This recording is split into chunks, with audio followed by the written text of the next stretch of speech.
គីមឈីគឺជាប្រភេទមុខម្ហូបដែលមានប្រយោជន៍ក៏ពិតមែនក៏ប៉ុន្តែវាក៏មានគុណវិបត្តិយ៉ាងធ្ងន់ធ្ងរផងដែរចំពោះសុខភាពរបស់អ្នកប្រសិនបើអ្នកបរិភោគវាលើសកម្រិតខ្លាំងឬក៏គ្មានបរិមាណសមរម្យនោះ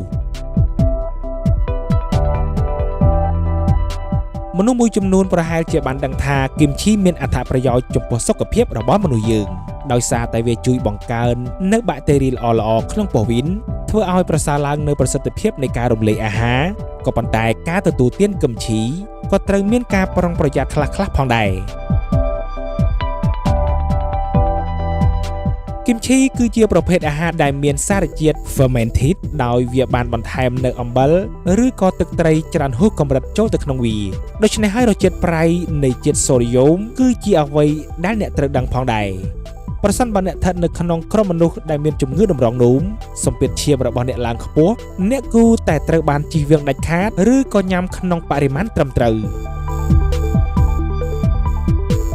គីមឈីមានរសជាតិហឹរខ្លាំងប្រសិនបើអ្នកចូលចិត្តហឹរគេដាក់ម្ទេសច្រើន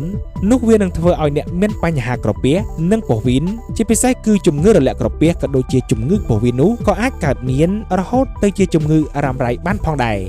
ក៏ប៉ុន្តែប្រសិនបើអ្នកទទួលទានគឹមឈីបានត្រឹមត្រូវនិងស្ថិតក្នុងបរិមាណសមរម្យនោះវានឹងអនុញ្ញាតឲ្យអ្នកទទួលបាននូវអត្ថប្រយោជន៍ជាច្រើនពីអាហារជ្រក់មួយនេះ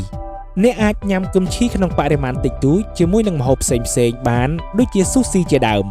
ម្យ៉ាងវិញទៀតការទទួលទានគឹមឈីក្នុងទម្រង់ជាស៊ុបដែលអ្នកញ៉ាំជាមួយនឹងសាច់និងតៅហ៊ូឬក៏បាយនោះដើម្បីធ្វើឲ្យអាហារកាន់តែមានជីវជាតិមួយកម្រិតបន្ថែមទៀតហើយទាំងនេះក៏ជួយកាត់បន្ថយការរលាកក្រពះនិងជំងឺពោះវៀនបានយ៉ាងក្រាស់ក្រែលផងដែរ